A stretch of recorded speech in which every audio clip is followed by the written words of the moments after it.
say, all of nature has come out of me. And those were basically 3 of the 5 rules we looked yesterday.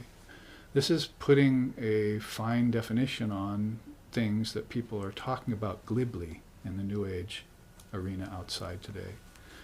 They've heard these truths, but they haven't thought deeply about them, nor can they validate them with the scriptures. Very important to take the Shruti, that is the scriptures, non-dual scriptures particularly, and validate them. Unfortunately, we've been raised in fundamentalist scriptures, mostly scriptures that are dual by nature at best. Sometimes they're even skewed over thousands of years. That's the beauty of the Upanishads and the Vedanta, is that though they're many more thousand years old than the Old and New Testaments, they were never interpolated improperly. They always held their ring of truth because they started out concentrating on the Almighty Father, called Brahman. See? And then they weren't restricted to one incarnation of God that comes every 2,000 years. They had an incarnation of God every 500 years, or maybe more. And maybe some incarnations of God that weren't even recognized in their own lifetimes. They were just working behind the scenes. And not just one holy book, but dozens, maybe even hundreds of holy scriptures in India, and many of them of the non-dual variety. So that's why we call her the mother of all religions, Mother India. She makes a claim to that title. I've never heard it used in regard to any other religion. So beyond the religion, as our founder used to say, is the open space beyond religion. That is beyond conventional religion, beyond morals and ethics, to the Dharma, and then even beyond the Dharma to the Swadharma. You find the Dharmas are the teachings that will teach you the cosmic laws, and then you go beyond to the Svadharma, you see the essence of all things. And so when he says that one, meaning Brahman, alone is the fire stationed in water, that's what we were talking about yesterday when we looked at the chart on Pratibha, right? As we do this quick review. Pratibha means there are that beautiful word called the flint-like intelligence that strikes spark no matter where it is. The many overlays and superimpositions and colorings and distortions of Maya cannot dampen it at all. Even in the midst of Maya, like fire and water, it will strike. You see. So another implication to this sloka. That one is the one stationed in fire, like fire and water. That intelligence is there amidst the waters of the world, still burning, deep and true. Like in Hawaii, I've seen that deep diving around the Big Island. You go down and don't want to get too close, but you see lava in water. You see forming land underneath. And so fire is in water, and it can exist fine there. Sort of like that, though, it will turn solid when the cooling effect of water hits it, you see, and build. And there's a new island being formed, we've been watching. But don't consult your travel agent yet, they say. See, it's still got 300,000 years before it'll break the surface. So fire and water is the implication, is the statement, but the implications are several you can draw from a sloka. How to unwrap a Vedic sloka, or a sutra, or a sura of any kind of scripture. You need to sit with it. You need to have a teacher. You need to do it in a holy atmosphere of a sangha. And you need to then take it home and enroll it on around in your own mind. Come to a definite siddhanta conclusion about it and say, that is now my wisdom, and it replaces this old wisdom. See? And there one moves from lower truth to higher truth. Asato ma sadgamaya, tamaso ma jyotirgamaya, from darkness to light. We say it every day in the ashram and at the end of every class, but we need to realize its implications. There, as you remember that chart, we studied the 4 aspects of the word pratibha. There was also pratibhasika sata, the apparent dream reality. Buddha would call that Mara, Vedanta would call that Maya, or samsara. So you get stuck in it, you're fine for a while until you step into, you put your foot in it, you see, as this elephant has done. And then you encounter pratibandha, the power of obstruction. And it's everywhere and in everything, just like Brahman is. Like fires in water, it's everywhere, and you'll encounter it from the least amount of obstacles to the great obstacles inside of you that come forward when you begin to meditate and try and reach the truth. Of course, there's a higher power, so to speak, to pray to. That's this self-aware intelligence, represented here by Lord Vishnu. And riding on the Garuda bird is the prana, is the life force which carries everything. It carries souls from birth to death and back to birth again. It carries souls along the inner nadis to different realms at the time of death or at the time of dreaming. This subtle nerve system, the prana will carry your consciousness, your mind's consciousness, to these different levels inside. Before I woke up this morning, to find out that we needed to adhere to a new time zone, a new time schedule, and hoping I wasn't an hour late for meditation, I had this beautiful dream when I was walking along the 3 Waimayas. In the islands, there are different valleys and places called Waimea. So I was at the 3rd Waimea.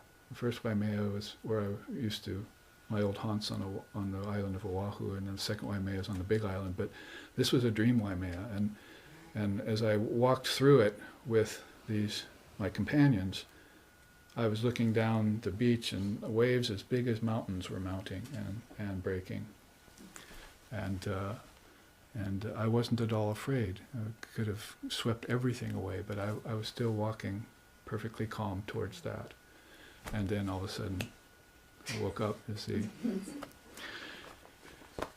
and time had changed. Time in dream, and then in deep sleep, it could be the Rip Van Winkle effect. You just go on and on forever, and you never know. So 4,320,000,000 years. You say that to the Vedantists, that's nothing. It's the blink of an eye of Brahma, the Lord Brahma. So it's one of his days and nights. So this pratibha, or self-aware intelligence, embodies for your sake in the forms of Krishna and Radha and Sita and Ram, and in this day and age, Sarada and Ramakrishna, or Buddha and Yashodhara, or Fatima and Muhammad, or Jesus and Mary. There are always these divine couples coming forth in different configurations to keep this wisdom in front of you, see, so that you can move through the world without the problem of pratibandhika. May your karmas be neutralized before they reach you, or at least diminished, you see. You say the mantra of the pratibha mantra, you see. Om Namah Shivaya, say, for instance, everyone knows that one. Then, as Holy Mother says, where a sword was destined to fall, then a pin must break. So you reduce the onrush of your karmas coming at you like a freight train, unbeknownst to you, by meditation and by study and by keeping your mind focused on God. Call it Brahman, Allah, Ishvara, Yahweh, Buddha nature, whatever you want to call it. Keep your mind focused on that. And as I said, if you are going along a more tantric way, then God is going to be a personification for you, a grand image, the highest concept of form the human mind can comprehend, to quote Swami Vivekananda. Or if you're going along a path that is a little more steep, like the straight, precipitous ascent up a stone wall mountain, then you're going to be looking towards these deep truths and meditating on them. That's your form. The forms, personified forms, are for others, but then your forms will become these great teachings and what they imply, and cutting your own teeth spiritually on them. so that you mature yourself. Remember, the eternal soul doesn't need maturation. It isn't affected by the eight-limbed yoga. It's not transformed by touching the Guru's feet. It's not brought about by calming the mind's waves in meditation. It's already pure. And you're using that then as the ideal, and you're raising yourself to it. What other beings are proposing, which is preposterous, and you see it spread around on the internet all the time. The top 10 Guru circuit is that you somehow pull God down into the world. It's not going to work. And I hope we don't find that out as the Romans did and so forth in America. I hope that this great pratibha wisdom came to us in time, and that some of us will hear it, then raise our children in it, and start a tradition that will return the householders to their noble standing. Svetashvatara came out of a noble household, see, and became the grandsire of his own line. And there were probably thousands of these Upanishads. There's only 108 now, which bespeaks to the passage of time. Of course, not like an endangered species, we have to get all upset about it, you see, because if you look back inside yourself, you'll still see the dinosaurs and Elvis, unfortunately, and other forms back there, you see. They've all just gone back into unmanifested nature, the bulk of the iceberg. And right now you're at the tip, you're not seeing the bulk. But everything is. It's not only Brahman that's eternal, but it's your soul that's eternal. It's not only your soul that's eternal, but it's nature that's eternal. It's not only nature that's eternal, but it's Maya that's eternal. Have you seen it go away yet? You won't until you get moksha. That is mukti, or kaivalya, or liberation. Beatific vision, satori, asampragyata, nirvikalpa, nirvana. Do I need to think of any more words for it to convince you that hundreds and thousands of people have reached the goal by having it? Now it's your turn, and then when you do, Maya will go away, not until. But in the meantime, we see Brahman, soul, and nature in an eternal relationship. Was that rule number 3 or 4 of the great 5 rules? You see, 4. Brahman and nature, the soul and nature have an eternal relationship. But if the soul identifies with nature, then it's all over. Game over, as they say. And then, if it just associates with nature, then it can play. That's called lila, sport, sportive play of consciousness in form. That would be nice, wouldn't it? Let's at least strive for that, because that will be a springboard towards formless realization. Now, the only other thing we didn't say about this, just as a renewed look at it, is this pratibandika bhava, the power of intelligence which removes obstructions. So there is Shakti and there is Shaktiman.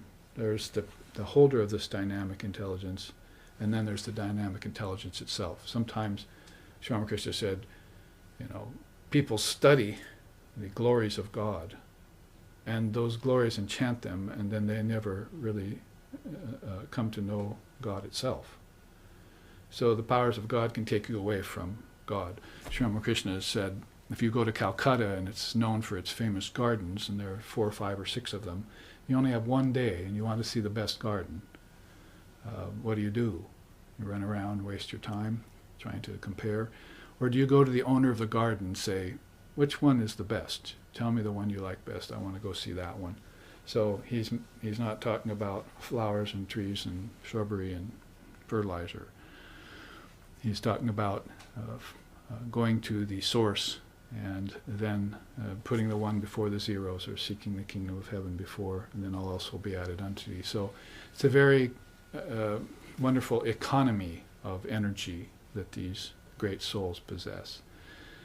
And so you don't want to end up just having to call upon them in the hour of darkness, you see, like this poor little elephant here. He's actually Ganesha, and he doesn't know it, you see. And Ganesha would have never got caught in that, because he's He's the Vikya Vinashana. He's the remover of obstacles. So why would he get caught in obstacles that he could easily remove? You see. So you don't want to call upon God in whichever way you see him, her, it at just the last moment. You'd be putting to use this pratibhavaka bandha, this pratibandhaka bhava rather, and therefore you'd be freeing yourself. We say you don't use the avatar as a savior. You use it as an exemplar in the East. In the West, you've been looking at your saviors as saviors, your avatars as saviors. But in the East, we look at them as exemplars. And Christ actually was an exemplar. Be thee perfect, as thy Father in heaven is perfect. He wants you to, he will show you the way, but you have to walk it. So a little review of that, and basically I want to reread that out of Lord Buddha because he makes it very convincing. Gods and goddesses, father and mother, any other kith or kin cannot confer greater benefit than that of a well-directed intelligence. That's all I'll have to read of that quote, and it says it right there. Your own well-directed intelligence is better than anything you can find out there, and even better than the soothsayer, you see, the guru. You may hear it for the first time from them, but it'll ring true. If it rings true, that means you've heard it before. So maybe you and your guru have had a many lifetime relationship too. And how long are you going to drag your guru through all this?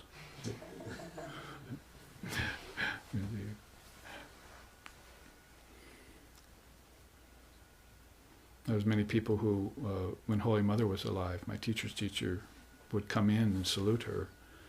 He came to know she was the mother of the universe in this time, and would salute her from a distance. She said, "Why aren't you coming up? Come forward." And he said, "No. Well, they may come forward, and then, well, you may bow down if you want. That's the Hindu custom." And then they said, "No. I want to touch your feet because then you'll suffer all my karmas." See? She said, "What else have I come here for? To enjoy the world?" That's long gone. That's why they're here, is to stand forward and help you. That's an authentic luminary. In other words, a Kamahata, a Shrotriya, Stotriya, Avirjana, and Brahmavittama. There are 4 qualifications for a true teacher. First, no desire for you. Akama, not kama, akama. If you're reading the Kama Sutras and thinking that's somehow spiritual, see? What about the Akama Sutras? Those that talk about are written by beings who are beyond desire, right? Bhagavad Gita, the Ashtavakra Samhita, the Avadhuta Gita. Those are the Akama Sutras, you see. It's time we got into those. We're being misled by people who think that, that's somehow Hinduism or Vedanta. It's the wrong side of the coin they're showing. Or maybe not even the same coin. So, as we were saying, self is not made pure by yoga or by guru, bhakti, or by meditation. Self's already pure. And now you just need to move forward and realize that inside your own self. Vivekananda said, teachers ruin everything by thinking that they teach. Their only directive should be to look ahead and remove obstacles from the path and let the soul walk the path itself. So hands off was his policy, hands off. You might not think that if he was near you and he scolded the hell out of you, but nonetheless he would, that was the way he was doing it. He was removing obstacles. Scolding got rid of your karma that would have taken you several lifetimes. He did it in a few minutes. Scared the bejesus out of you. See? And therefore you went forward to the goal quicker with less baggage. So, Lord Buddha, yes, that well-directed intelligence. Let's move on then to Sloka 16. Remember, in Portland at the SRV Sangha here, we are just 5-6 slokas away from completing the Svetashvatara Upanisad. And then we will move into a study of the Taittiriya Upanishad. So if you want to look ahead and do a little advanced study of that great scripture, we'll be taking that one up. And then, of course, Anurag continues taking apart what we call the minor Upanishads every Wednesday night here that he can, and helping share the teachings of the Upanishads with you. So we have been using the 150th year of Swami Vivekananda's appearance amongst us that's been so well celebrated last year, and to enter into a study of the Vedanta. Vedanta means Upanishad. It equals Upanishad. Veda, that's rites and rituals, songs and hymns and forest dwelling, instructions for forest dwellers. Those are all important, but that's the karma kanda portion of Vedanta, the action portion. The inner non-action portion, the will of your own intelligence portion, that's called jnana kanda, and that's Upanishad. So a lot of people are saying, I'm a Vedantist, and they don't even know the Upanishads yet, you see. So we've entered into a deep study of the Upanishads, taking them apart, all 108 of them if we have to. And as we are doing that over the last few years, you've seen me come forward with teachings like from the chart on what the 108 beads mean, you see, of your mala. What each bead means. You think you were just doing the bead and saying one mantra, but each bead has a significance, you see. It's right out of the Astakamalika Upanishad. So if you study these Upanishads, all of a sudden you will come upon these teachings, and you just know how to bring them out and concentrate on them. You must take the time to do that and put the effort into it. They don't call it a razor's edge path for nothing. And it might be effortless outwardly, but the effort inwardly will show you how many obstacles you have, how much resistance you have to this truth, how many barriers you've put up to it, probably over lifetimes. And also show you that there's no such thing as a foreign religion. That if you're thinking this came from far away or far back in time, then you might want to modify your conclusion about that, because here it is right here, right now upon you, and I'm giving it to you mostly in English, and does it sound foreign to you? So no such thing as a foreign religion. All religion is indigenous to your soul. Now let's take 16. That is the creator. I might as well use he because they're talking about God with form here. Lord Brahma, Lord Shiva, Lord Vishnu. That is the creator of everything, as well as the knower of everything. He is his own source. He is all-knowing, and he is destroyer of time. He is the repository of all good qualities and the master of all sciences. He is the controller of matter and spirit, and the lord of the gunas. He is the cause of liberation from the cycle of birth and death and of bondage, which results in its continuance. So, say you could probably be talking about, this is broken, so I have to be delicate with it. Hopefully it'll hold together. I have to talk about the Trinity. So I put this together recently, and we used it at the Seattle retreat last week when we were talking about that very subject, transmuting the poison of relativity into the nectar of immortality. So this is sort of a evolute of the Great Mother chart, remember, that we studied the retreat at Windwood Waters prior to this visit, in an earlier Dharma visit. It had a whole plethora of things assigned on Mother's being. So I thought Shakti got that beautiful study, so Shiva deserves something like that too. But in accord with this sutra, with this sloka, you can see when they say he is the creator of everything, his own source, destroyer of time, repository of good qualities, master of sciences, controller of matter and spirit, and lord of the gunas, and the cause of the liberation from the cycle of birth and death. Basically, that's here. The three worlds are birth and death. And you're going from human to ancestor, back to human. See, I mean, if you took a fundamentalist teaching, and you're talking about when I die, I'll go to heaven or hell. But the Vedanta's credo is not that. The Vedanta says Peace to all. From me no danger be to aught that lives. From those who dwell on high to those who lowly creep, I am the self in all. All worlds, all life, both here and there, do I renounce. All heavens, all earths, all hells, all hopes and fears, thus cut thy bonds. So, if you're talking about Buddha and Shankara and great souls like that, they don't want to come back to the world of form anymore. They transcended it. They got into freedom. They got into moksha, mukti, kaivalya, liberation. And from there they can take a choice to come back or not.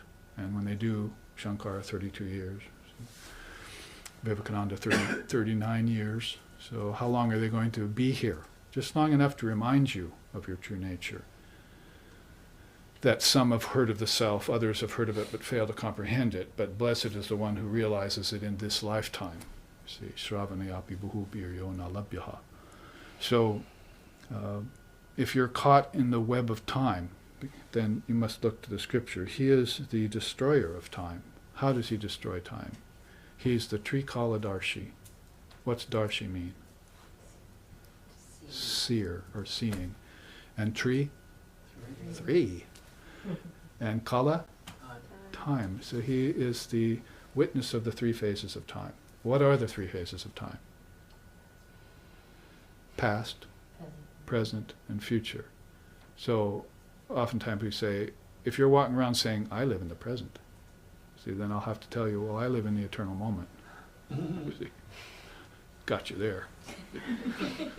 The present is where you have fun. You see, the present moment, the present hours where I enjoy, and my experiences flit by and I don't get any essence out of them. Then later on, poor elephant, you see, boo-hoo. My mantra should have been,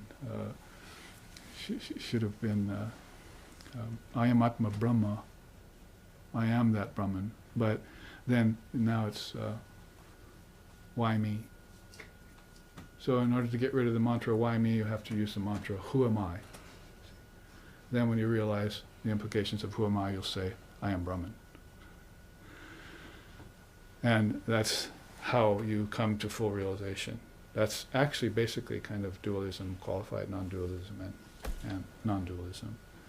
So Shiva will help you see beyond the three phases of time and help you realize that you're not a finite being, you're an infinite soul. You're not matter, you're spirit.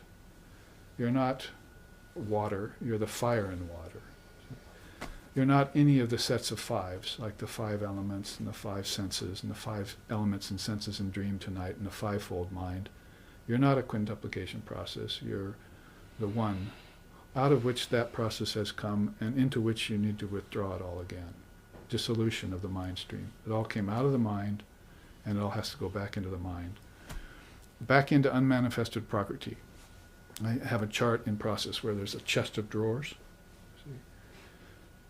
That's unmanifested prakriti. And then Mother is standing there, she's got an ironing board, they're done with the dinosaurs now. I'll just iron that idea out. See, fold it, put it in the chest of drawers, shut it. That's for another age, you see.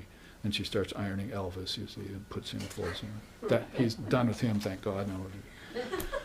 So he'll go on through all the she'll go on through all the different forms that never died when they so-called died, but they just went back into unmanifested prakriti as ideas from which they came, out of the mind-only schools, and then she'll shut the drawer on them, and they're nice and folded and ready for use in the next yuga, or the next Mahayuga, or the next Manvantara, or the next Svetashvatara Manvantara, much longer than 4,320,000,000 years of evolution. Remember the 5 laws? When, the third law says, when the world comes out of you, once you realize this, how does it come out? As a projection or as a creation? You see, it doesn't come out as a creation because you can't get something out of nothing. You can't create anything because it always is. So actually just calling it out of that chest of drawers, projecting it through the mind, you see. Heaven's light shines, earth's shadows fly. Life is a dome of many-colored glass that stains the pure white light of eternity. Shelley. I got an email from my wife yesterday with that because I was paraphrasing it, so she wrote it as it was, and looked it up for me. So, heaven's light shines, earth's shadows fly. I forgot that part, you see. That's a nice part. Everything on earth is transitory, ephemeral, illusory, projected, and non-actual, apparent only, transforming, apparently. And it's all come out of this projector called the mind. So the white light that's beyond the mind hits the mind, and then everything comes spilling forth. That's how the three worlds work. You see, that causal trident he's holding, is the causal world, is where you're talking about Lord Shiva, see, and Lord Brahma and Lord Vishnu there. Like we sang, and we can recall our minds to it today. Gurur Brahma, Gurur Vishnu, Gurur Deva Maheshwara, Gurureva Param Brahma, Tasmai Shri Gurave Namaha, Tasmai Shri Gurave Namaha. So Guru Brahma, Guru Vishnu, Guru Deva Maheshwara means Shiva. It's another name for Shiva, the god, Maheshwara, the Lord of the worlds.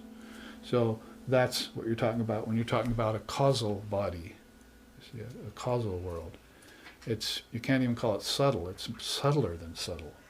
They don't have words for it in English. They call it anaranian in Sanskrit, the subtlemost of the subtle. So you have to see something and experience something that subtle to find a word for it and assign it, you see. And then when you're amidst the Sangha, you see, you can say Anarani and everyone goes into Samadhi. Okay, you can come back now. Come out. It's like the joke of the prisoners, you see, in the prison. And the new prisoner gets together, you see, and comes into the Sangha in prison, you see. And then goes to a meeting.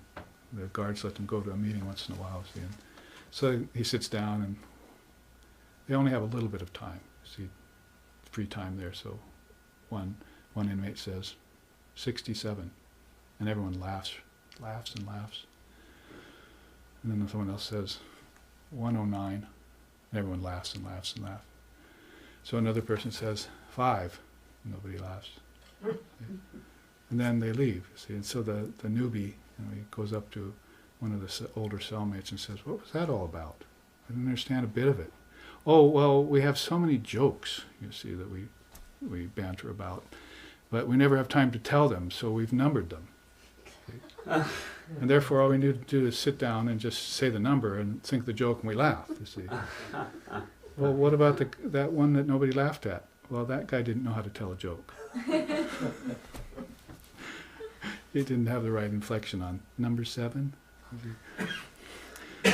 So that's really a very powerful teaching, the implications of a thing in a seed form.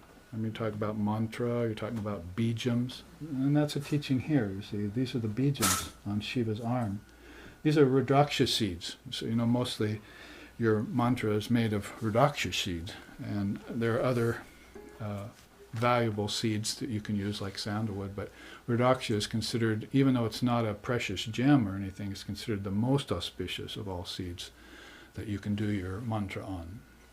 So he holds these in, seeds by the dozens. Aim, Hrim, Shrim, Klim, Krim, Saha. There are different bijams, you see, that are there represented by the rudraksha seeds. They're power seeds. So just like that joke that we just told, you see, I could say, next time I come I'll say T30, and everyone will go into Samadhi. Anyway, that's my point in a nutshell, in a seed. So, in accord again with this sloka, as we unwrap it with this chart, we see that Shiva is the Lord of the gunas. The 3 gunas also go nicely with the 3 worlds, and also in other applications here. But if you want, instead of going by the way of the scripture, and just give you a guided tour. You see Lord Shiva there. The basic subject is drinking that poison, from hala hala it's called, from that conch shell. And that poison was going to threaten the existence of the three worlds, and they would just fall apart. For the enlightened, that might have not have been a big thing. Just, okay, fine. See, let the poison destroy everything. But there are beings in that process that are coming up, you see, that are trying to get enlightenment. You don't want to destroy the worlds before they get their chance, you see. So, whatever the case may be, he has to drink that poison so that the whole process won't be undermined. But mind is the word, you see. There's Mount Mandara. And that might as well be the centerpiece as well as Shiva. The mind is everything, my child, as Sri Sharda said.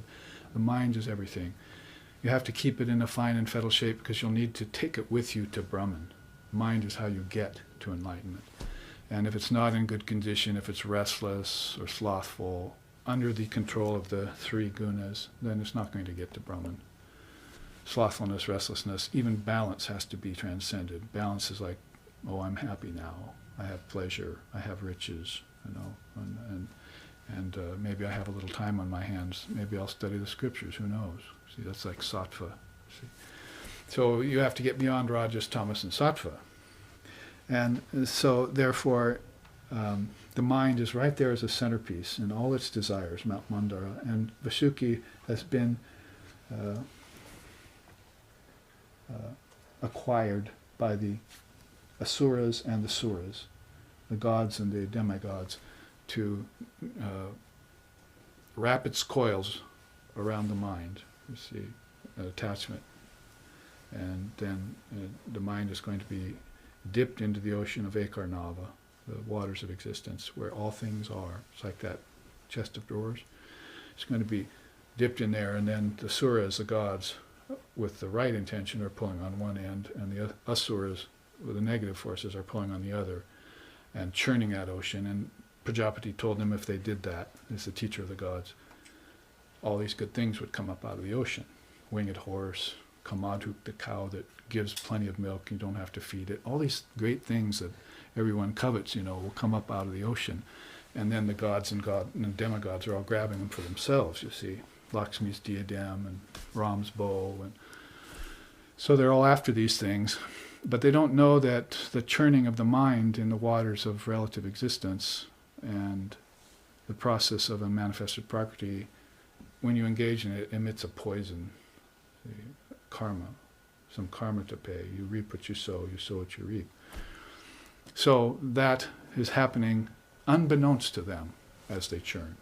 And both the gods and goddesses are subject, gods and asuras are subject to it. No word for asuras in English, you could titans maybe or something. So, or demigods, the gods and the demigods, they're always warring with each other for inner lands. There's wars out here for outer lands, but there's inner territories too that these deities vie for, which is why you probably want to get beyond the ancestors and beyond the gods and goddesses like Buddha did. So, anyway, in that process, Shiva has to come, you see, and they call upon him because he knows about destruction. He knows about dissolving everything at the end of long cycles. And this hala hala is threatening to destroy everything too early before they can enjoy a ride on the winged horse and a glass of milk from Kamadhuk, you see. So along comes Shiva and has to quaff this hala hala. You see, there's no reference to hala hala in any Sanskrit dictionary I could find. I think it's just a sound Vasuki made when they were pulling his body. Ha ha! And the poison just got emitted, you see. That's what I think. And so in the midst of all this, and in accordance with this sloka, that he is the cause of liberation from the cycle of birth and death, the gods and goddesses also are going, are part of that process of birth and death. They're fixed stations. For yugas, they can't move. The human being can move in and out of these. In fact, it can go to enlightenment right away if it wants. It's just nothing but its own Maya standing in its own way. Self-projected, self-actuated Maya is standing there, cluttering the mind. If it just clears that away, like I chanted at the beginning of class today, if the impurities of the mind go away, then you behold the soul, that's all. It's not something you're working towards, or something you're developing, or something you get by practice, or something that happens through transformation, or any of that. It's there as the backdrop. In fact, Vasuki sort of represents, in a sense, the backdrop of everything, the underlying substratum of all.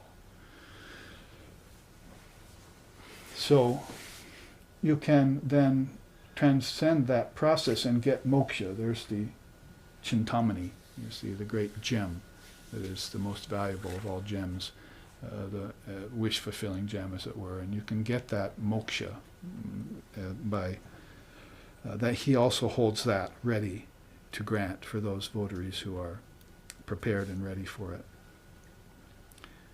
You must say that, point out that all these last, I'd say chapter 4, 5, and part of 6, have been a sort of study in the impersonal God and the personal God. You have to be very careful when you go along there. Sounds like they're sort of contradicting each other, themselves, because sometimes they're talking about this transcendent reality, and other times they're talking about the gods and goddesses. So you have to remember that Hinduism in India and Vedanta and so forth think in terms of God as with form and without form both. It's not either or clashing. It's that God appears as form and God is also formless. And then those two being concepts, God transcends form and formlessness too, as ideas. That's the sky of awareness, Chittakasha. See?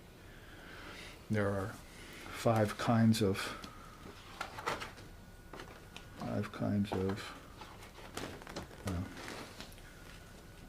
okay. There it is. 5 kinds of akashas, like 5 little Russian dolls, each tucked back in each other. We maybe look at that after the break, but I'll put it up early. It says Chittakasha is that ultimate akasha. That's the supreme Brahman. Everything else gets tucked back into it.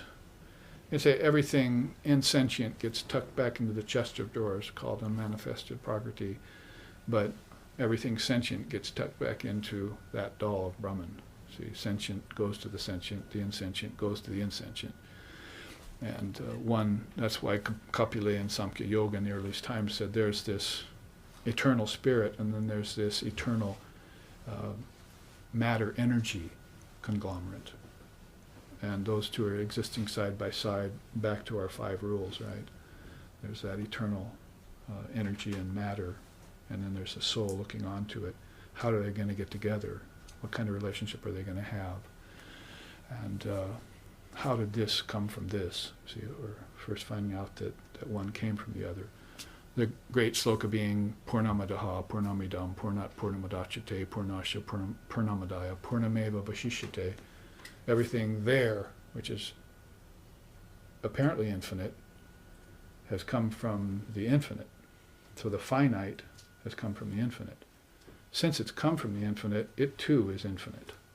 Infinite stars, infinite trees, infinite everything, you see, infinite leaves, and infinite beings. And so the beings, what are the beings? Are they bodies? Are they minds? Are they intellects? Are they egos? No, so all of that will get tucked back into the chest of drawers. But the soul itself, the Purusha that looks on, is doing the tucking, you see. If you're the dreamer, then, if you're having dreams, like the poor elephant, bad dreams or good dreams, then you have to realize I'm the dreamer and wake up from the dream. And that's going to be at your own auspice, in your own timing. That's why hands off for the teacher, because it can't, give this too early. That's doing pearls before swine kind of thing, you see. You have to wait, look for the signs. Oh, there's the awakening. Now give it, you see. It's like a boil, boil comes in the skin. Go to the doctor. Come back in 2 days, 5 hours, 57 minutes, and 30 seconds. Come back. Then it's all pussy, He can lance it. So he has a right timing idea there. Well, that's about your karmas. But about what I'm talking about here is the mother bird sitting on the eggs. Before I left Hawaii, there was a turkey. Wild turkeys are all over in my neighborhood. So they just run about without any predators, you see. And so one chose under a tree near my studio to have its eggs. So it was sitting there. I'd come close to it and it'd go, you know, get away. I'm busy here, you know. So I watched it sit there for days, under rain, night, cold, everything. And he just sat there, never moved, except when I came too near. And so, you know, every once in a while, Sri Ramakrishna says a mother bird will get up and look at the eggs and listen, you know, scratch a little bit and so forth. If there's no sound, then it just sits back down and waits. But if it hears a little weak scratching, then, you know, it still will do nothing. But if it's, you know, really frantic scratching inside, she'll start breaking the egg from the outside, see, helping it get out. So that's the right timing as far as in regards to enlightenment, you see, or awakening, let's call it first. Spiritual awakening is that when certain signs appear in the human being, in the human soul, they're frantic to get out of either their sufferings or the weights of wealth and fame and greed, or the ancestors, realm of the ancestors. Whatever it might appear that they want to get out of, then that is family, then they want to have help, and they'll come and get the shell pecked from the outside, as well as the inside. So those are degrees of awakening, and the soul shows certain signs of it. Sri Krishna says in the Gita, in fact, there are 4 kinds of beings who seek me. 1, because of suffering. They're seeking God because they suffer. 1, because they want money. This is dharmic people who want money, not adharmic people who use money for pleasure, but dharmic people who want money to use for good causes. That's the second kind of person who seeks God. Adharmic people with money aren't seeking God, you might have noticed, see? So it should be clear to you. Then the third kind of being is those who seek knowledge, see, they want the Dharma. And the fourth kind is those who actually aren't seeking at all, they just love God. That's all. They just love God. Those latter, I love them and they love me, he says. They have no motivation for seeking anymore. They just, like one of my friends said to me early on, I don't know what God is, Babaji, but I know I love it. I know I love it, you see. So that path of bhakti, or prema bhakti, can become a very powerful tool for enlightenment. All of that in accord with this whole picture, as you see, the mind, its desires, its coils, which are the attachments, and the 2 forces, gods and goddesses, could just be good and bad, and all of that, just take it and put it in your own mind. You've got your own mandara in there, and you've got certain attachments and coils that are in operation. You want to try and maybe convince the gods and goddesses to let go or transcend them, and maybe send Vasuki back to his waters of existence peacefully. And the whole thing is a kind of dance. It's a Tandava dance. Shiva is dancing, you see, and he's like, in fact, you want to demonstrate it? We've got an exponent of Indian dance here with us today. And she danced at the retreat last week. So beautiful things you can depict in dance, but the Tandava dance is that dance of Mrityunjaya, it's victory over death.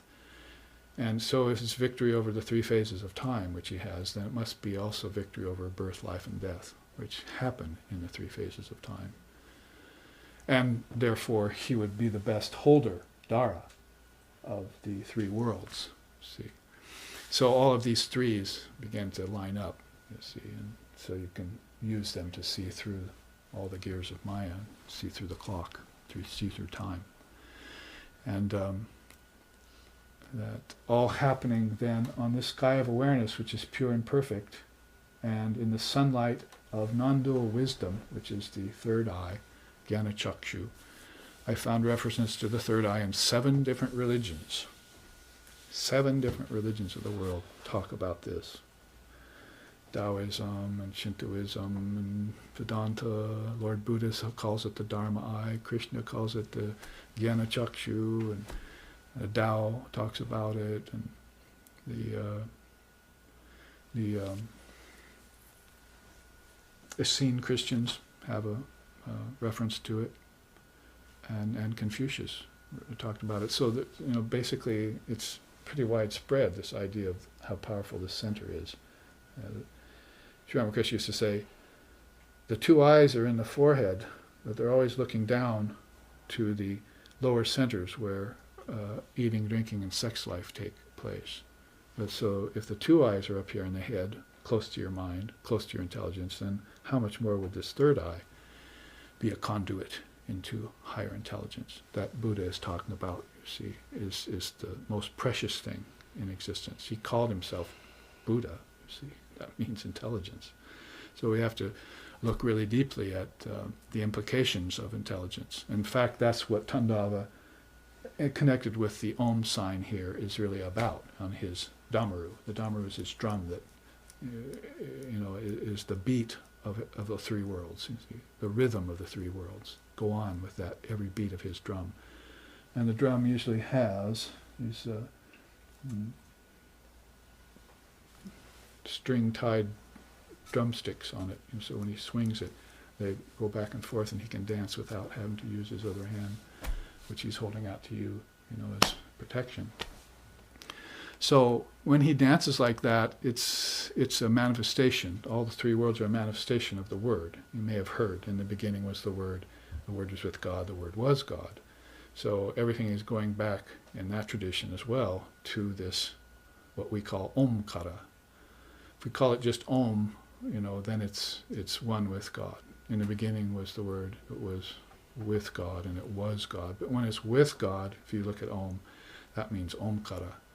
Omkara, kara means cause. So Om is the cause for everything. The Word is the cause for everything from the origins out. Beautiful teaching. The problem with it in 4th century Constantinople was that you thought Christ meant everything has a beginning. But he didn't mean for you to build your religion on origins. There is no origin to anything. Haven't we said that again and again? Everything is eternal. That means, read my lips, no beginning. See? And if there's no beginning, how can there be an end? You see? And if there's no birth, death, how can there be a birth? You get my gist? We've mislabeled these things. To be philosophically correct is very important. People are talking about this correct, that correct. Patanjali, the father of yoga, talked about Bhranti Darshana. You're incorrect in your philosophical understanding. And because of that intellectual imperfection, everything at the psychological, mental, emotional, energetical, and physical levels is incorrect. It's marred. It's got a distortion in it. You're not thinking, moving, acting in the right way because of that original imperfection in the intelligence. Bhranti means delusion. Darshana means seeing, again. So you have deluded seeing going on. So you want to correct that at the very source. Buddha called it right orientation in the Eightfold Path. It's very early on in the game, see. So he was named after intelligence. So this right orientation is going to happen when you have made your mind-eye single. Does it sound familiar? So that's very important to look at the implications of Om. As a beginning, yes, you can trace everything back to Om through the mind. And when you find Om, you'll find Om in yourself, humming. Where else would it hum? Out in space? There's a chaos of sound out there. But this is pure bliss sound, pure love sound, pure wisdom sound, pure peace sound. You get the peace that passes all understanding by hearing that sound. And if that sound translates to you as a visionary, then it's a light. Some see the light, some hear the sound. The visionaries see the light, the mystics hear the sound. And it's the same thing, Jyoti and Shabda. So it's a very precious teaching that can take you back to there. Omkara means in the beginning was the word. But what's inferred there is beyond the word is when the word became one with God. And that's non-duality, that's pure perfection, and that's beyond causes and effects, transcends time. It transcends the 5 kinds of space, which it'd be nice for us to begin to look at, not just a physical space, but the next a space of our ancestors, and where everything starts to slim down. Here it's all dimension outward, but in your dreams, is there any dimension? Do you go anywhere when you run away from a dream? It's all happening there in a tempest in a teapot, isn't it? No movement is really happening, it just seems to be happening.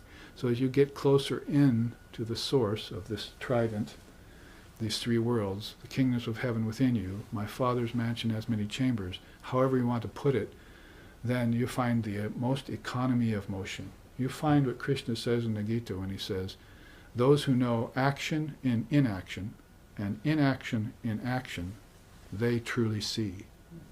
Darshana. See? So let's leave you with that as we break. Om Hari Om. Better come back to that.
Returning to our subject at hand, which is the Vedanta in all its fullness, we pick up the Svetashvatara Upanisad, chapter 6, which is the final chapter.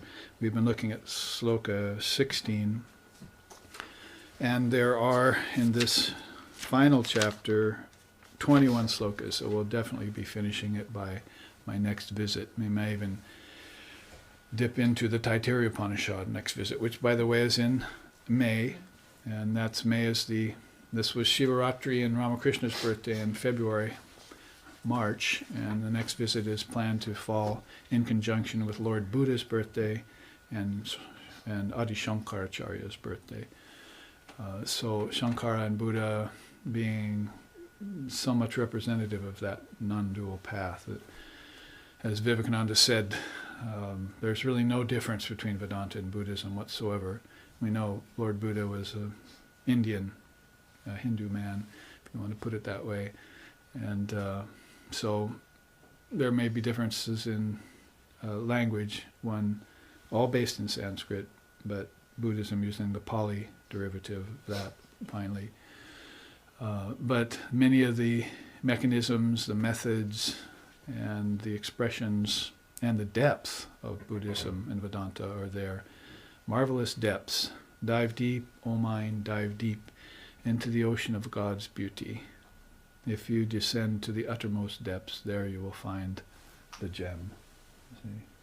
That gem of freedom, moksha. So we were looking at this beautiful chart in all its implications, ending with Om. If you look at things as beginnings, middles, and ends, as Krishna said to Arjuna, as births, lives, and deaths, then you should know that everything that dies is born again, and everything that gets born dies again, and there's a cycle going on. But he said you should rather begin to look at things as transcyclic. That is, if you can look at things as I am Atma Brahma, this self is Brahman, that you are Atman, birthless and deathless, that's a higher position to take. And it's the one before the zeros. That is, whether you're going to be Videha Mukti, Videha means bodies, Videha means going beyond all bodies, like Lord Buddha did. And you're going to disappear into Brahman like a hailstone in an ocean, as Shankara said in the Vivekachudamani. Then you might want to avail yourself of how the cyclic process works, how you get up and down the amber stairs of birth and death, as Sri Aurobindo would put it. If you're going to be Jivan Mukti or Bodhisattva, that is. But if you're going to be Videha Mukti, one lifetime, and been there, done that. I'm not going back. Just check in on humanity. That's also sometimes called a Nityasiddha, ever-perfect soul that just takes one birth and then goes back to Brahman or Allah or Almighty Father, as you would put it in your tradition. So both of those souls are admirable. In fact, the young Sri Ram, in his teenage years, had a great teacher named Vashishta, Lord Vashishta. He was the son of King Dasaratha, much like Lord Buddha was the son of King Sakya, of the Sakya clan. And their lives are very much mirrors of each other's. Sort of like Vedanta and Buddhism are mirrors. Ram and Buddha themselves are rather like mirrors in their lives. But anyway, Ram once asked Vashishta, what's your higher in these teachings you're giving me? The Videha Muktas or the Jivan Muktas? Those who just take one lifetime and merge back into Brahman, never return, and those who come back again and again. He said they can't be compared. They're incomparable. They're both great. As if to say the real feat is to destroy your ignorance. Once you destroy your ignorance, then you're having all sorts of samadhis all the time. It's not a question of what is enlightenment. You've made the conclusion that all of this is Brahman, and whether you're in a formless state or you come back into form, or whether you can do both in turns, in cycles, the real fact of the matter is that ignorance has died and you're going everywhere, transmuting the poison of relativity into the nectar of immortality by your very presence. like a hot knife moves through butter, as they say. So souls like Vivekananda, when they were here, just a big sun walking around. And we know if you take the sun as an object for meditation and a lambana, then you know that there's no darkness possible around a sun. So get close to a great bonfire like that and the numbness of ignorance will go away quick. Quick means one lifetime, because the Maya is also thick. Your karma is also sometimes preponderant and heavy in certain beings. And you probably need to take the tact of transmutation rather than original sin. It's a better stance. Talk too much about sin, and then you think about sin. But if you talk about your divine nature, and then your karmas tend to thin out, the curtain of nescience begins to thin out, and you begin to see the truth, and then the truth leaves you in a free state. So all of that, as we were saying, can be done under the auspice of the Trinity, the subtlest of all forms, Brahma, Vishnu, Shiva. So that's why we took this chart on Lord Shiva, and we're beginning to point out all the different assignments on it. He's a Nilkanta, for instance. That's, if this were in color, which is too expensive for me to do. I've done 250 of these footfalls, as I call them, of the rishis, so black and white is better right now. Then you see that his throat is sort of darkish, so that's blue-throated. He's called Nilkanta. And that's because he's quaffed this poison, and then his divine consort, Uma Parvati, put her finger there, and so it wouldn't get down into his stomach because the poison was that destructive. So he holds it there in his throat. So he's called Nilkanta. So if you see color versions of this, and there probably is one, actually it's one back there on the wall in the outer antechamber. So you'll see that his throat is blue, and and you know the symbology behind that is transmutation of poison. That he's taking on the poisons of all things in relativity, and still showing the eternal presence of Shiva. See, always there, always eternal, transcendent of time, the three phases of time, and all these beautiful assignments. In fact, we often sing about him in that way, in this way. Shankara Mahadeva Deva, Shankara Mahadeva Deva, Shankara Mahadeva Deva, Sevaka Sura Jage. And onward as the hymn goes. So we think of Shiva as this incomparable being who is served and worshipped devoutly by the gods and the demons. He saved both of them. So, Sevakasura means asuras, also worship him, and so do the asuras. In fact, many of his devotees are demons, ghosts, rats, various unclean spirits form the followers of Lord Shiva in the Itihasa, or the mythology of India, those scriptures that concentrate on that. I think we have looked through most of this chart. We should probably read the quote, but as I do, it's a paragraph that's a sentence. So try and follow along here, said one dancer to the other. You see, try and follow along. The pure and self-sacrificing soul, devout worshipper of the Mother of the Universe and the Holy Trinity, while swimming blissfully in the ocean of existence, under the pristine sky of awareness, willingly assumes and deftly transforms the collective karmas of all living beings, abiding in the three worlds, demonstrating how to transcend desire for and attachment to the objects of the senses via well-intentioned use of Shakti power, in order to gain liberation from repetitious cycles of rebirth and ignorance. Chanting Om Kali with every breath, he then drinks the nectar of the rare fruit of her non-dual wisdom. As I look at that chart, when it reached its final state, that's what I had to try and put into one quote. That I couldn't find any quote in the scriptures that would cover all this. Now, you see there in the middle one thing we didn't look at, full-blown awareness of Kundalini Shakti. So those snakes that you see around his neck and wrists, in fact, that same chant, I believe, sings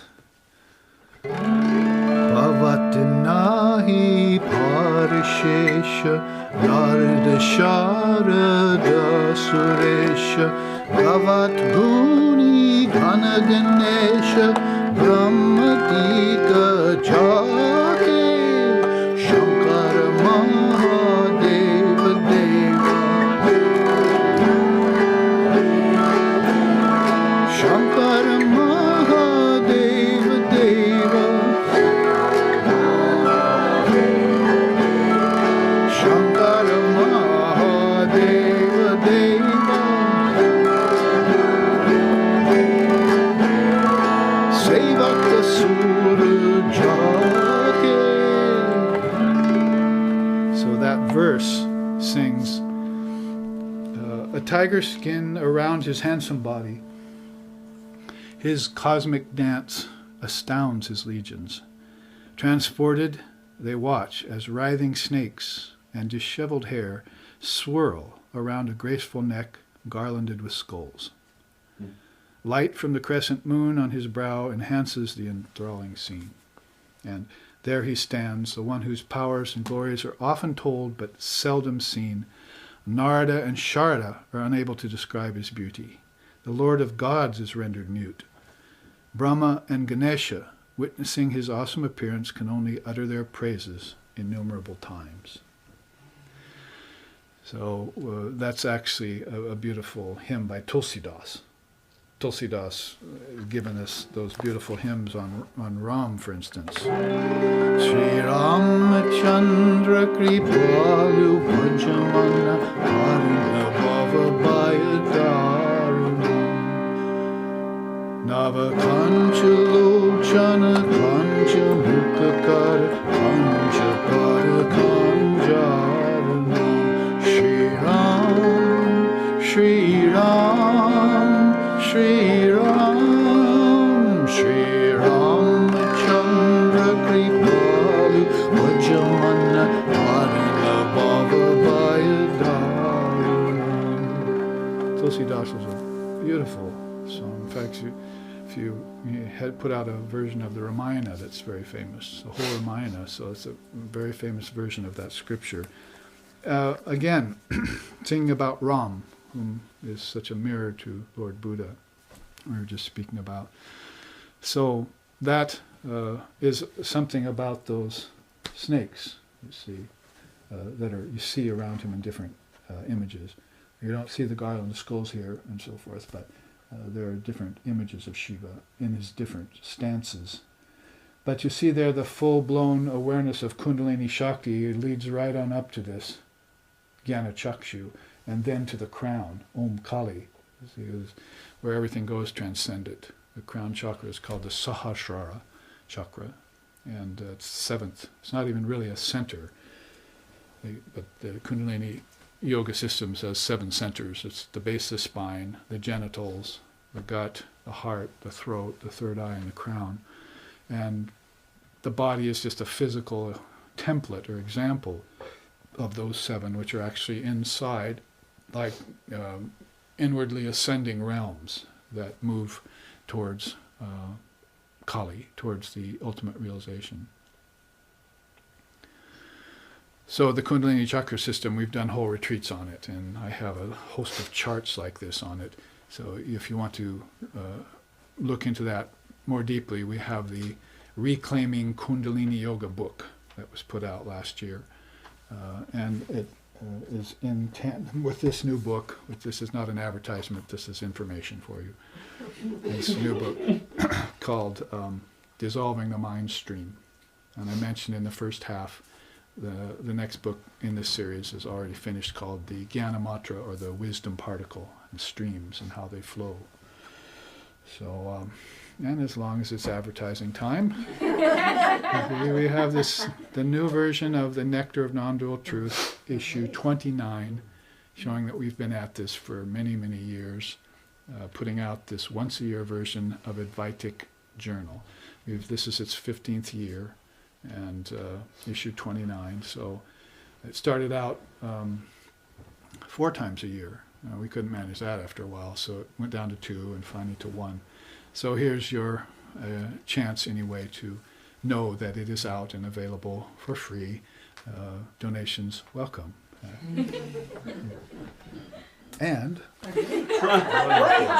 wait, there's more. and here's an advance note to my editor. Do not edit this out later for YouTube. We want everyone to know there's also a new CD. I think it's my 22nd or 23rd CD I put out. 25th, I've lost track myself. So basically this is Kali Bol Ramakrishna. Kali Bol Ramakrishna. You know how we love to sing that. Kali Bol Ramakrishna, Kali Bol Ramakrishna, Kali Bol Ramakrishna, Kali Bol. Kali Bol Ramakrishna, Kali Bol Ramakrishna, Kali Bol Ramakrishna, Kali Bol. Kali Bol Ramakrishna, Kali Bol. Kali Bol Ramakrishna, Kali Bol. So we love to sing that and all its implications. And of course that segues nice back into Kali, as we were just talking about. That is that black hair, which is the cosmic energy streaming out from her like prana, in which all worlds are born. And yesterday, actually, I was singing that beautiful hymn about Divine Mother of the Universe. Vishayam kusumam parihricha sada charanya bruhamrita shanti sudam piba bringamano bhavarogaharam pranamami param janani jagatam.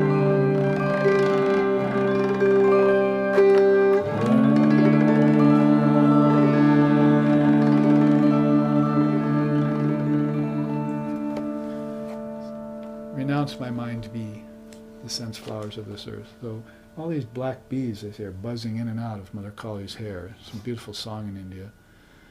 Yeah, black becomes one with black, and then who can tell the difference between the soul and her, you see. So she's black, Mother's hair is black, me, the mind be, I'm black, I go into black, I emerge from black. So it's just like, the only purpose for separating from her is just to have the extreme bliss of reuniting with her. See? So they're doing this constant separation, reuniting, separation, reuniting.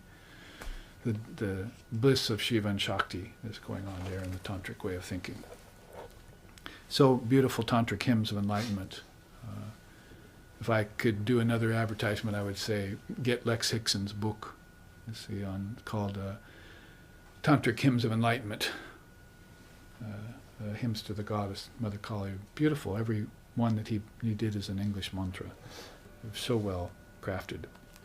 Our founder, that is, Lex Hickson, founder of SRV. So a little bit about the Kundalini Yoga system and Om Kali. Much more could be said about the Kundalini Yoga system. You might say that these two titles in white, as you do the raising the Kundalini, unfurling your coil, unfurling your sail, they call it in Tantra, that the transmutation of poison will happen naturally. The poisons are all pretty much down here at the realm of the asuras and the ancestors and the deceived human beings and animals, plants, and insects and so forth. All the lower bodies, the bhutas, the bhutakasha. See here, bhutakasha, where all the space, outer space of objects, that's where a lot of the poisons are being created, as it were, and having to be dealt with. And if you don't deal with them, then of course They are going to appear in further lifetimes, they say. This is what keeps the soul going in rounds of birth and death. Reincarnation, they call it. Reincarnation and karma are relative laws, not absolute laws. But there are those steps between the lower step and the highest step that you need to find out about. And when you do, then you fill in those gaps in your knowledge. You understand, you find out how to get a hold of the prana, like Vishnu is riding the Garuda bird. So you get a hold of your prana, and then you're able to transmute poison into nectar at a later stage. So a chart on Shiva that I wanted to do on the live streaming so that we would have it in the future when it appears on our SRV YouTube site, of which there are probably, I don't know how many, over 30 classes now already available with opening music and credits and the whole thing that Mahesh, one of our editor here and one of our great students, has so graciously undertaken that work and is doing it so proficiently. So we're continuing to add to that store of wisdom, and along with the other things we do, that is sort of a legacy we can leave behind of a group of beings who practiced the Vedanta under the auspice of Swami Vivekananda in the atmosphere of the holy company of Sri Ramakrishna and Sri Sharda Devi. It's fortunate we can leave such things behind, leave a record of them behind for others. Now, if we say that that was a good way to unwrap Sloka 16 of chapter 6 of the Svetashvatara Upanisad, that he is the cause of liberation from birth, cycles of birth and death, and also of the bondage that results from its continuance, because karma has that feeding itself, you see. What you want to be is like the scintillating snake that's never caught in its own coils. That's a glistening serpent never caught in its own coils. That's a Zen koan that we've studied. So you're there in the body, you're in the coils. You see, they're there, attachment, desire. You're amidst everything, but you're never caught in those coils. You're always wriggling free, making sure that you stay free, especially towards the end of your life. So it means you're probably going to have to practice early on so that you can enjoy the sport of consciousness without these recurrent karmas coming back on you all the time. So Shiva is there to save you in the event that you get caught in that bondage. You can call on him.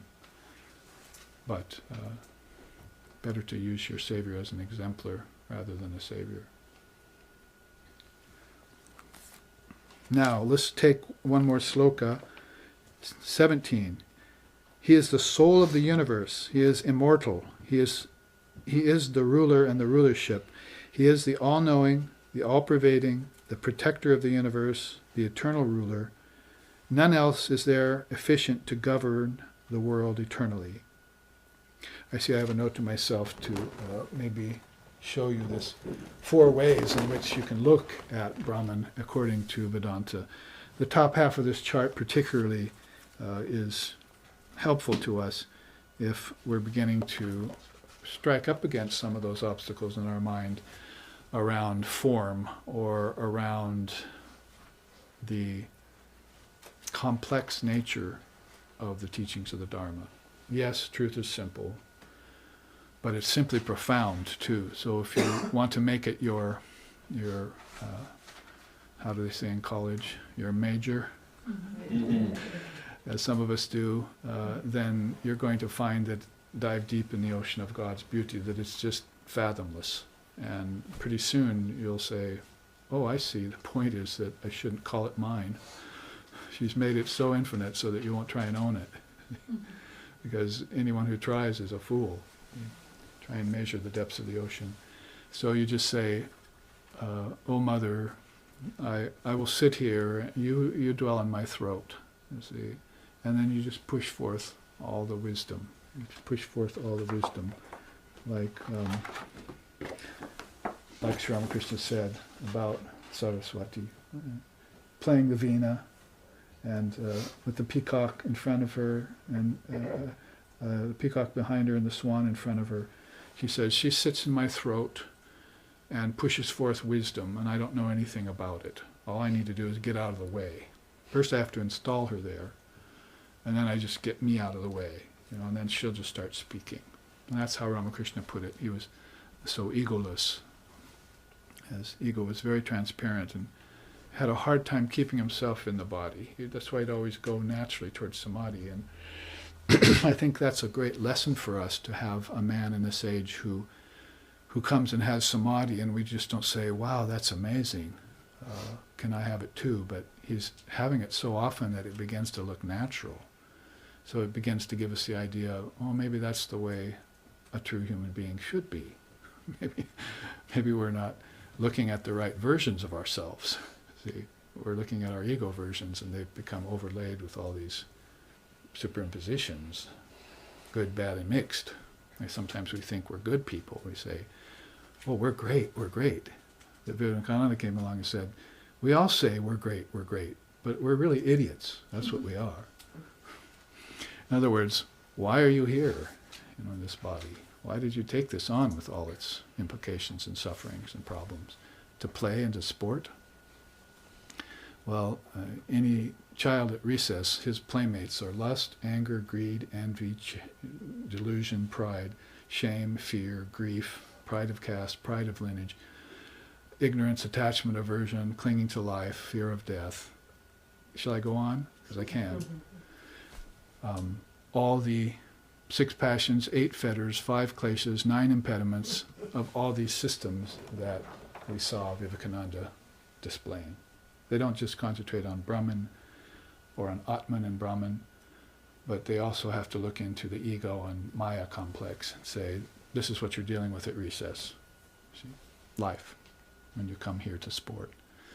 So if you can take those like Shiva does and transmute the poison of them, then you're more warrior-like. You're a hero. See, like Ram was a great hero. Hanuman was a great hero. But if you can't do that and you begin to flag and fail, then you're like this poor elephant in the waters of existence. Or like these gods and goddesses churning for more, you see, when they haven't realized what they have as an essence. See, now, I was going to show this later, but I'll show it in advance so you can gaze at it. But back to the sloka that we just said, number 17 was it? For those of you following the text, 4 ways of perceiving God in India, in Indian darshanas, puts it more clear for you. Vivekananda has said, Brahman is beyond Ishvara and the world. You know what Ishvara is, I think, is the Trinity.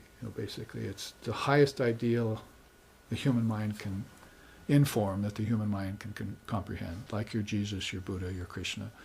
Those are Ishvara forms, and they're very rare and very adept. So Brahman is beyond both Ishvara and the world, and is not a state. It is the only unit not composed of many units. It is the principle which runs through all, from a cell to God, and without which nothing can exist. So that's that underlying substratum, or Sri Ramakrishna used to say, it's the sweetness in sugarcane juice. See? Or it's the salt doll that walked in the ocean to measure it, and no one ever came out. See? It's just you merging in your own essence. And the states are merging and absorbing. You see, you absorb first, and then you dissolve. So in the stage of absorbing, you're aware of both the outer world and the inner. You're aware of both Brahman and the world. It's called Chaitanya Samadhi.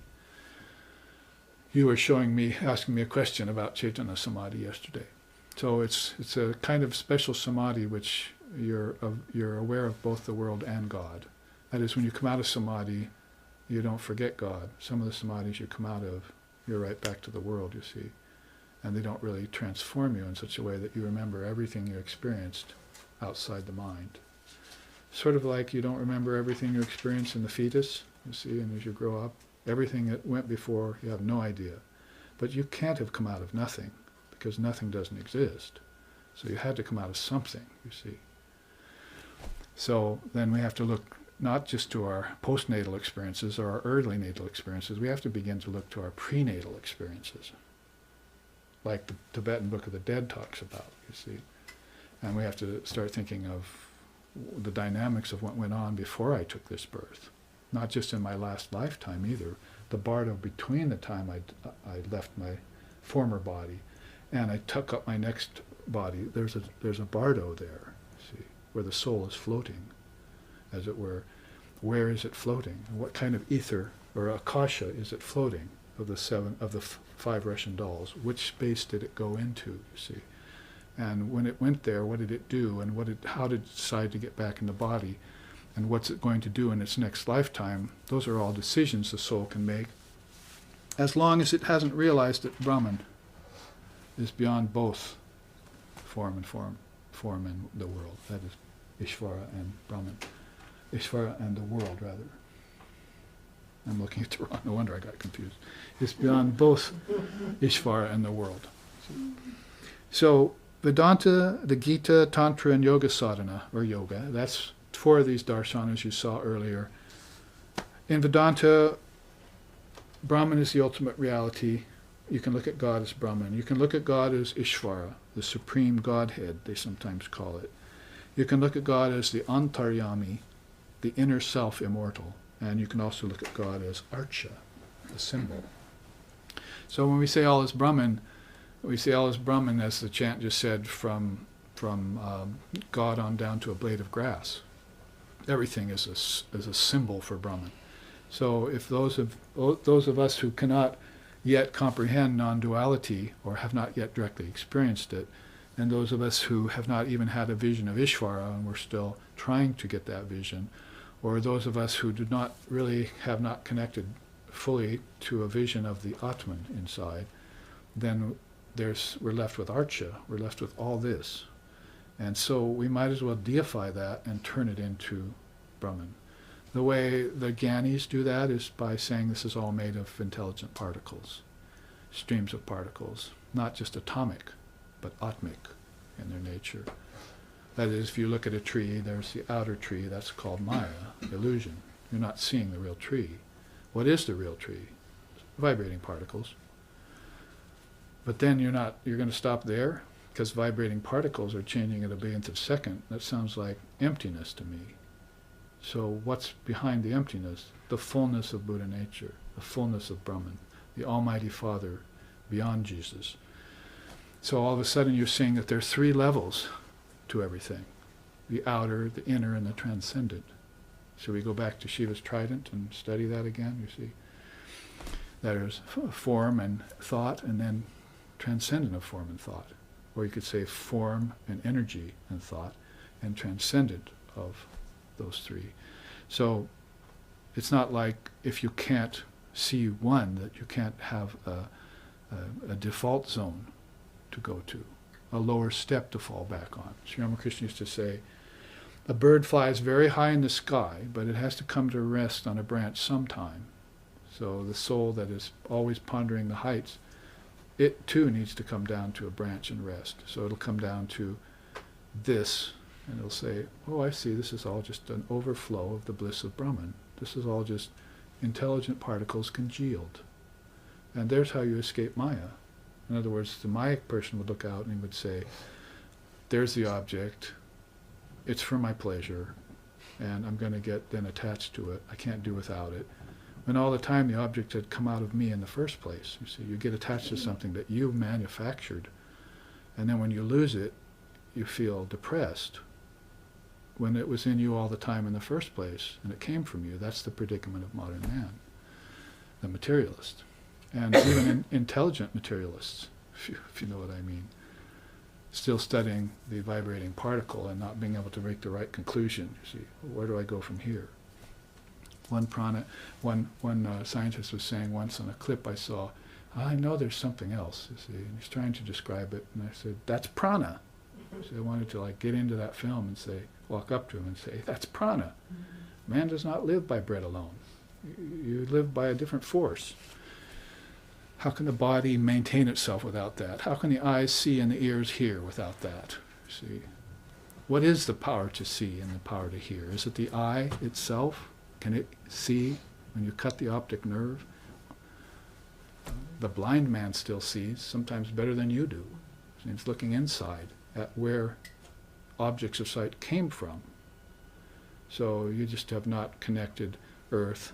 Well, in this case, you have not connected fire to sight, and sight to subtle sight in your dream tonight, and subtle fire in your dream tonight.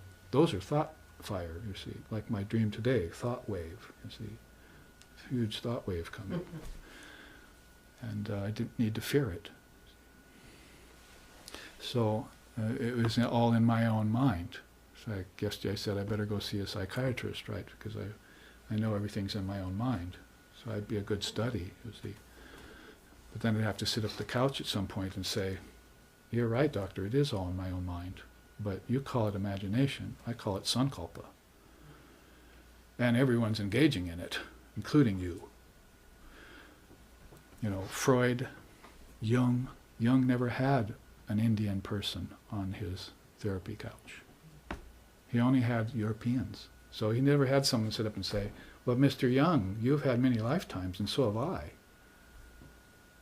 I'm tracing effect back to the cause. You're tracing effect back to the Big Bang or whatever your science is telling you at the time. See, like you can create something out of nothing.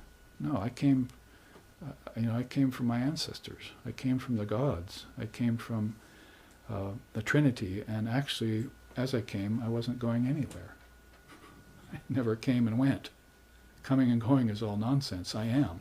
See, my teacher used to say, they're trying to convince me in the West here that in order to see my ancestors, I have to go to the zoo. He wasn't buying it, you see. He knew, he'd had visions of where he came from. And that's in the mind, not out in space. It's not in evolution, it's in involution. And that's why the mind plays such an important part in your awakening process. So, Vedanta, you can see how it looks at everything as Brahman this way. Now, the Gita would put it, the imperishable, God assuming a form, the Purusha, and perishable nature. So you have on either side of that sandwich the imperishable and the perishable. And you look back in this Upanishad, you'll find that. All things are perishable, God is the imperishable. It's a direct quote out of one of the earlier slokas of this Upanishad. Then in between that is the ability of the formless to assume a form and also give it up. So it's taking on a form, it's not identifying with it, it's assuming it, and then it gives it up with that much ease. Sri Krishna says in the Gita, like a child outgrowing old sets of clothes and putting on new ones. That easy, the enlightened soul just sloughs off bodies. And where do the bodies come from? God? God is not a creator. Nature? Nature can't do it alone. It comes from your mind. And your mind can create as many bodies as it wants. It does in dream tonight, and it can do so in the waking state. It's just that time is a lot more heavy in the waking state, you see. When you come out, everything takes on linear appearance and slow, like molasses in winter. You're slogging along, you see. But you can transcend all that, go beyond the three phases of time. Shiva, Shiva, as Vivekananda used to say. You say Durga 3 times, but you say Shiva twice. You say Shiva, Shiva. It just takes you that many times to get back to remembrance of who you are. Or if you wanted to sing it, it would go like Chidananda Rupa Shivoham Shivoham Chidananda Rupa Shivoham Shivoham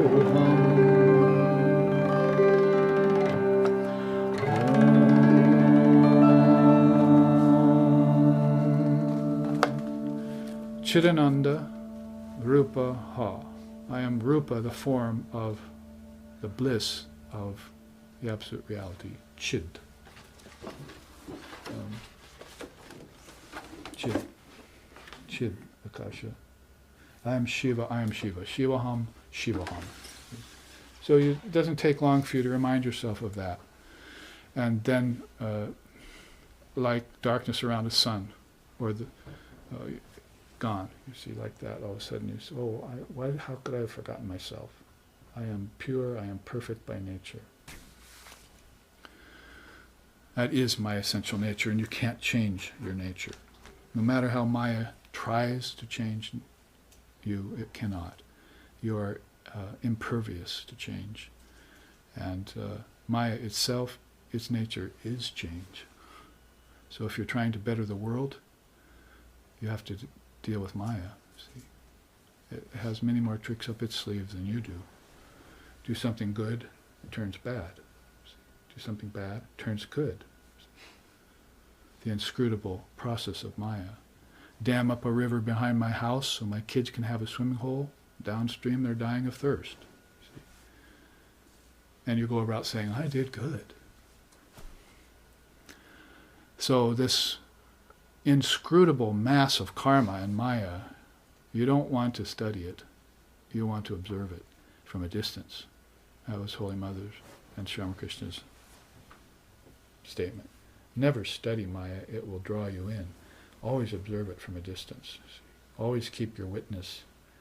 Keep yourself free. Keep Brahman sacrosanct. Keep the soul holy, noble, and non-dual as it is by its very nature. And don't fall into brooding and depression and the things that are a part of nature.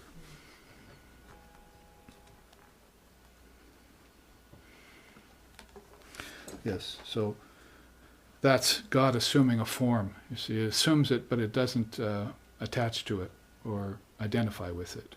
You can give it up that easily. Plus, you have this, antaryami is a beautiful word, but in Gita they use that word adidaiva, the original divine being, the original divinity that's inside of you.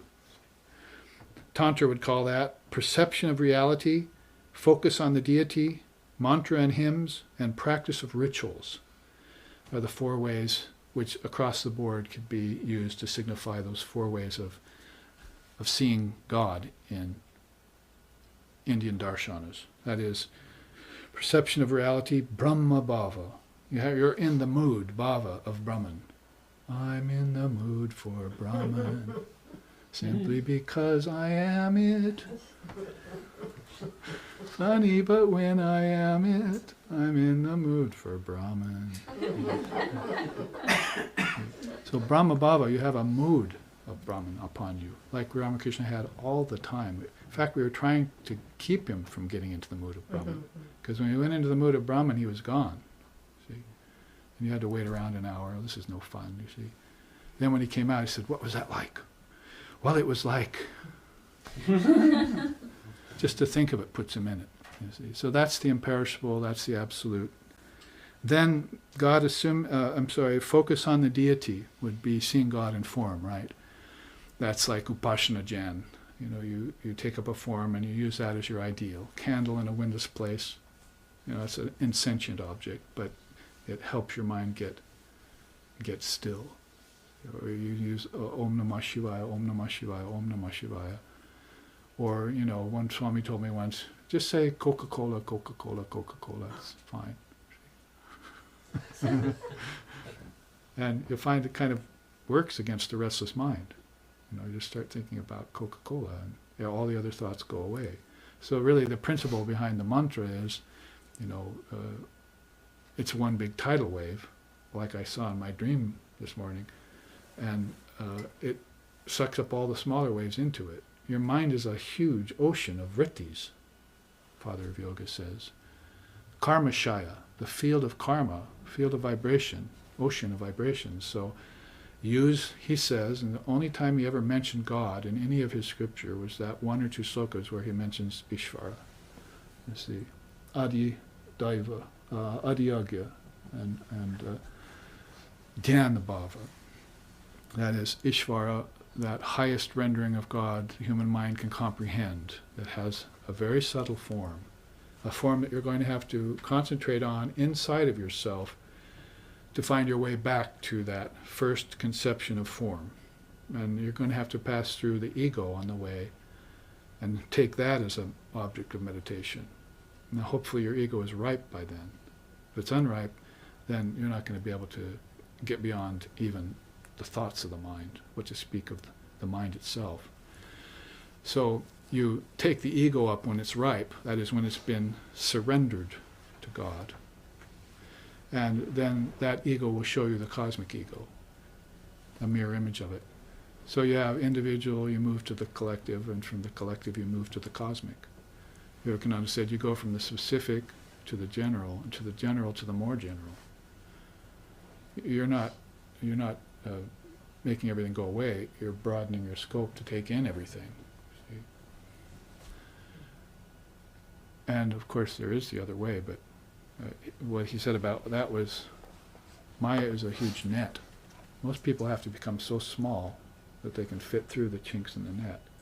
But souls like Vivekananda, Sri Ramakrishna said, are so big, they just break the net apart. So that's why he would say something like that. See, go from the specific to the general to the more general. He wants us to, he knows it's all about, he said, women know this, men don't know this, but women know it's all a matter of accretion, add-ons, you see. You just take it all in and get bigger and wider, you see. And most of the men, you know, see some of the monks and so forth, smaller. Then I'll get through the chink of the Maya. Then I can get big. You see. Well, whatever way you do it, that net of Maya, called the curtain of nescience, has an individual side to it, and that's you. You see, that's who you think you are. Why me is its mantra, as I said. But it has to change that into who am I? Who am I really? Am I this ego, or am I a cosmic ego? And then you'll see Brahma, Vishnu, and Shiva. And Brahma, Vishnu, and Shiva have an Om sign on their hand, and they're holding it out to you, saying, don't you want to go beyond me? Beyond the Father to the Son? I'm sorry, opposite way. Beyond the Son to the Father, you see? And that is basically what's being said there. So you focus on the deity is the Son, and then for the Son you get to the Father, Brahman, or Almighty Father. And then they say in Tantra, mantra and hymns are much like this way of, and they're putting it in Tantra in bhavas, notice, Brahma bhava, Tien bhava, Japa bhava, and Bhuya bhava. Bhuya.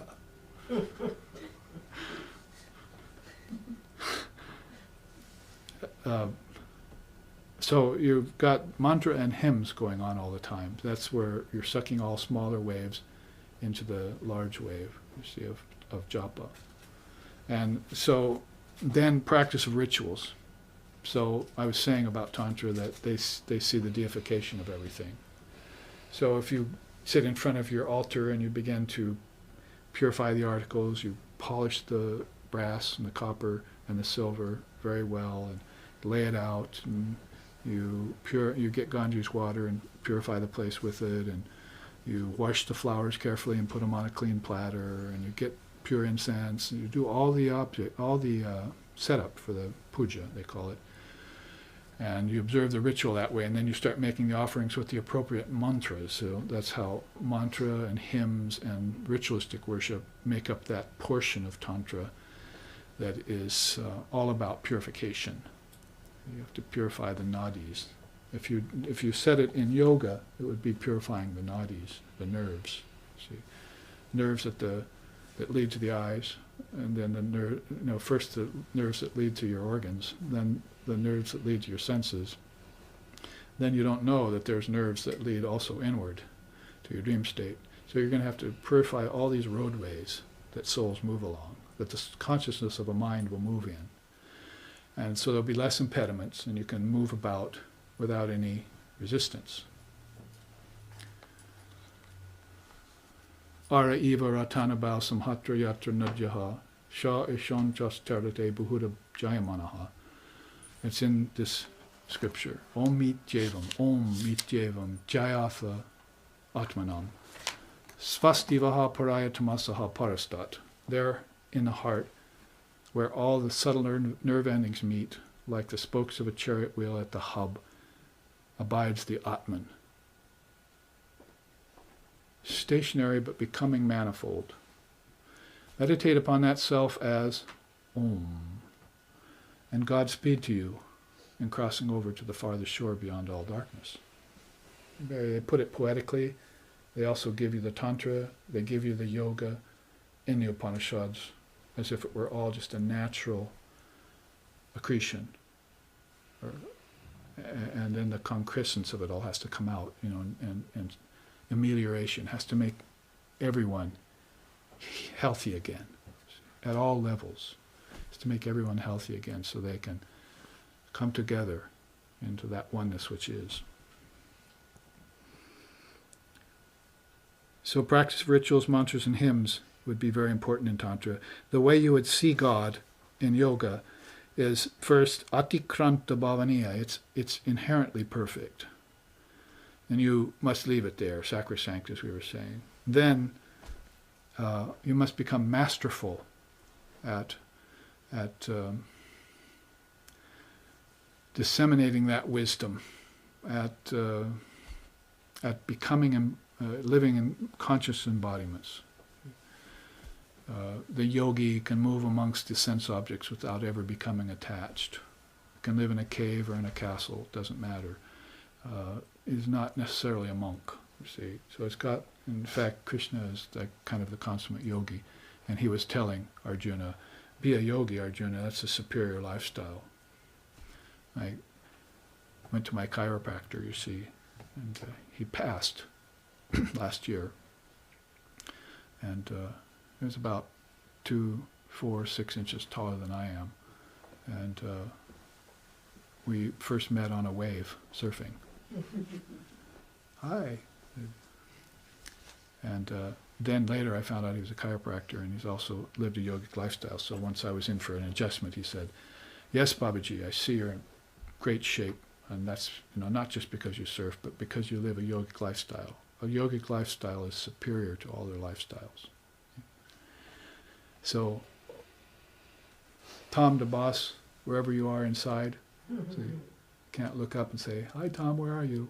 See, may your yogic lifestyle here on earth equip you for moving through the kingdoms of heaven to the highest human goal, see, to the goal beyond all goals. So that yogic lifestyle, that's how the yogi would see it. You have to become pragya jyoti. Really, it means you have to see the light of deep sleep, if you want to put it literally. We know about our dreams a little, you see, but we consider them figments of our imagination. But if you render this state clear, you'll start having clear dreams. Somebody wrote me an email and said, how do you render the dreaming state lucid? And I said, how else? By rendering the waking state lucid first. People reading books on lucid dreaming when their minds are a mess, you see. You don't intensify an unclear mind. You make it clear, then you intensify it. That's the teaching in yoga, in fact. So it's important then to do your sadhana, do your practice, do your purification, your rituals, your rites, your songs, your mantras, and purify those nadis so that then your thoughts go in and start running along them. They can do it without impediment. Apyayantu mamanvani vak pranaschakshu shrotra matra balamindriyani jasarvani. One of the most famous peace chants. May my body have great health. May my life force flow unimpeded. May my mind expand in its capacity to know Brahman. For the Upanishads state that all existence is Brahman. So you're not making anything out of anything, what to speak of nothing. You're realizing what is. And your intellect has just become incomprehensible to your intellect. This beauty, this vastness, this profundity, this reality. We're always talking about relativity in the West. Where's the opposite, I beg you? Relativity, relativity, relativity. Everything has an opposite. Scientists should know that. So where's reality? It's not this world. That's why I started off the whole class saying, all the paths turn into 4, and then 4 converge into 1 at the top. So many paths, one goal. But those many paths, there are one way, and that is to renounce everything step by step until you find yourself. As you renounce it, as the 5 laws say, you will realize it's all inside of you.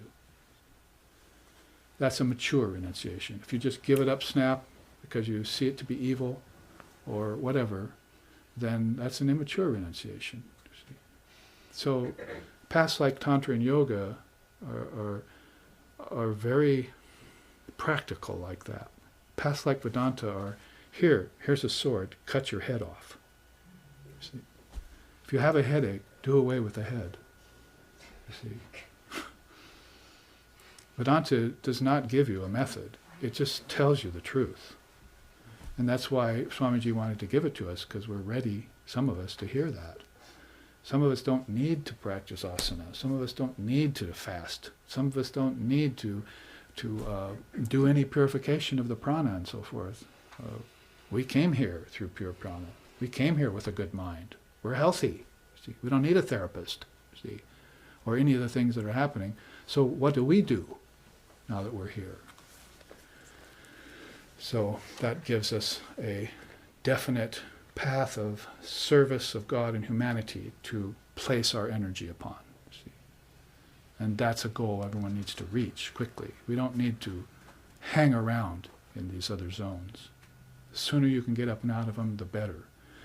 Like a woman in a house on fire with a baby. Is she going to call her friend and say, how do I get out of here? Call the fire department. Do you have an escape plan? You're going to kick a wall down, she has to. She's got precious cargo, see. And that's you and your Atman. You don't want to subject it to Maya for any longer than you possibly have to. And hopefully you never had to, see, in the first place. You come here, say like Dalai Lama, see. I'm the Dalai Lama. See you next lifetime. Who are you this lifetime? The Dalai Lama. Next lifetime, I'll be the Dalai Lama. Well, who were you 14 lifetimes ago? The Dalai Lama. Do I change? Does my Buddha nature change? Or does everything else change around me? How am I going to understand that unless I have the non-dual position? You see, unless I'm Shiva, steady in my stance. You see. Indetermination, one of the great impediments to yoga. Indeterminacy, it's called. One of the great impediments. You must have the courage of your convictions, and that's going to get rid of your doubts. And then you can stand up and be of great aid to others. So we have about 10 minutes. We're coursing through the masterful yogi. See? And then a step down, Ritambara Pragya. You can depend on your intuitive wisdom, which is sort of what I was just speaking about. You look inside your mind and find it there. It may not be the highest goal, but it's certainly going to help you a great deal against ignorance. Vivekananda said, intelligence or intellect is the first compound out of Brahman. It may not be the highest, but it's nonetheless the first compound. So out of the word will come intelligence. Everything is based on intelligence. Right on down to the objects are just intelligence congealed. They're your thoughts made congealed. Where else would they have come from? If nature had been left to its own devices, would airplanes be flying through the air, tons of metal? Would microphones have been invented? Would nice little devices have come out of nature without intelligence? I ask you. Can you deny it? Nature would do things on its own? Or would it just be like a tree-producing machine? See? Turning everything into a rubble of a planet, eventually. So, air, earth, fire, water, and ether, why aren't they on other planets? You're still looking for aliens? You incepted this universe. Man. If you found anything on another planet, it's going to be a footprint of a man. If he was ever even there. See? It all came out of your mind, including all those planets up there. If you want to people those planets with human beings, you'll do it. See? It's not something that happened before you. That's why Holy Mother said, perhaps there are no other beings up there. Perhaps we're just it. And everything is in our image. You think we're in the image of a monkey? No, the monkey is an image of us in an undeveloped state. Nature has its play, no doubt, but without intelligence, it could do nothing. Nature also has its own intelligence, doesn't it? Insects, animals, instincts, heredity, genes. But you must realize that these all had a birth back in your samskaras, in your complexes of your mind, and your karmas and so forth. Those preceded instincts, genes, family lines, and so forth. The kings of heaven are within you. I don't see how he could have put it any better.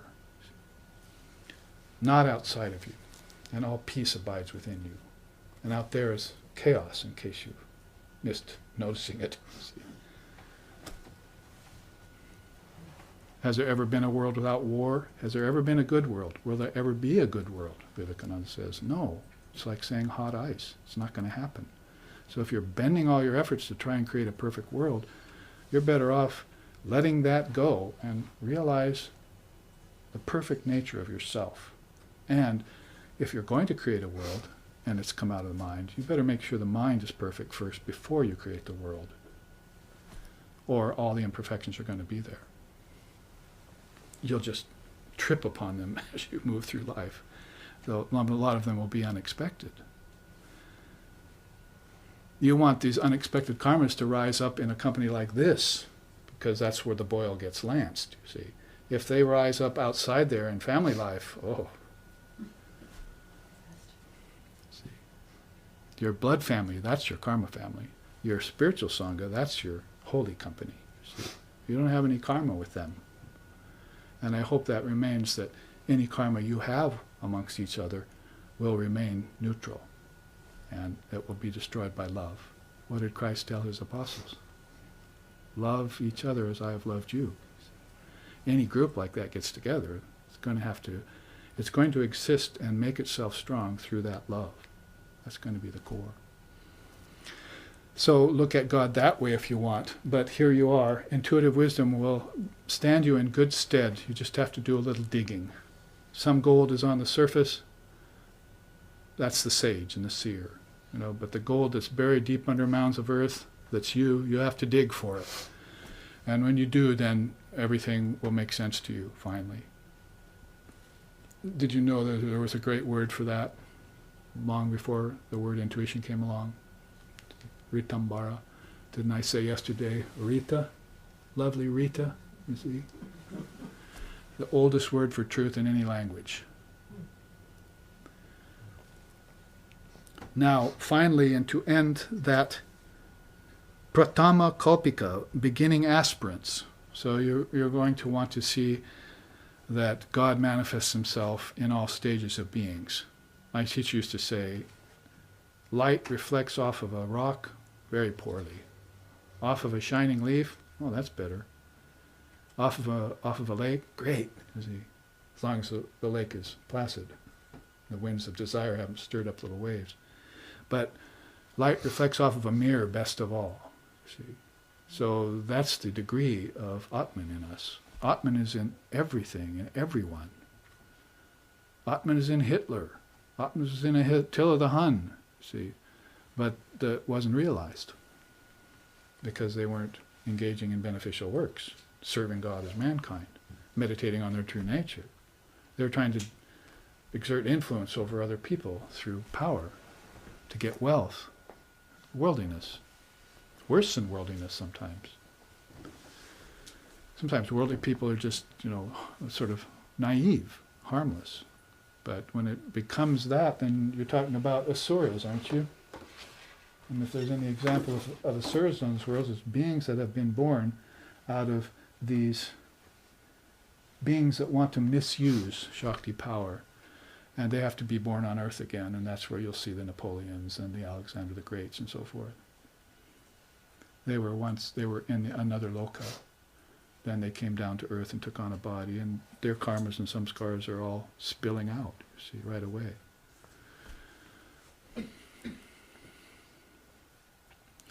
Geniuses would have come from a more refined loka, but from a loka far beyond geniuses are the sages and seers and saints and saviors and avatars, an completely different loka, probably even beyond the Trinity. The avatars come right out of Vishnu, for instance. The 10 avatars march right out of Vishnu in that tradition. Krishna and Ram are 2 of them. So God manifests in all beings. The beginning aspirant is the awakening soul. Very important, pivotal place when you see a soul beginning to awaken. And you just hope that will stick. You see, if there's, in the old days, if there's silver nitrate on the plate of glass, the photography image will stick. Take the silver nitrate away, flash all you want. Nothing there. You'll see no picture. So in your mind there has to be this silver nitrate of love and devotion and wisdom. And then have the flashes of all the experiences you want, and the essence will always stick. And you'll have a grand repository of divine images to look back on. See what I'm saying? You can focus on, with your intuitive wisdom, on beings that are back inside of you, that you've always loved and who've always loved you. And through your intuition, that's why you're loving people here and others not, you see, because you've had certain experiences. But can you become as loving as Christ and Buddha and Krishna?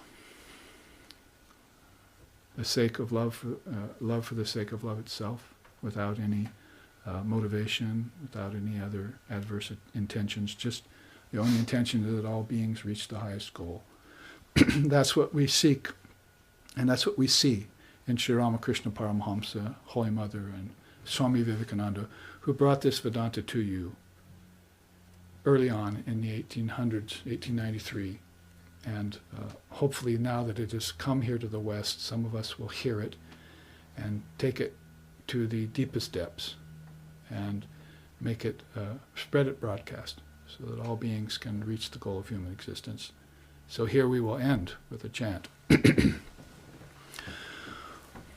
Om Sato, Om Sato Ma Satgamaya, Tamaso Ma Jyotir Gamaya, Mrichorma Amritam Gamaya, Abhira Abhira Mayeti, Rudrayate Dakshina Mukam, Tenamam Pahinicham, Om Shanti Shanti Shanti. Lead us from darkness to light, from lower truth to higher truth, from the unreal to the real, and from the illusion of death to eternal life. Reach us through, O Lord and Mother, with thy sweet and benign presence. Om peace, peace, peace. May peace be unto us, and may peace be unto all. Om Hari Om.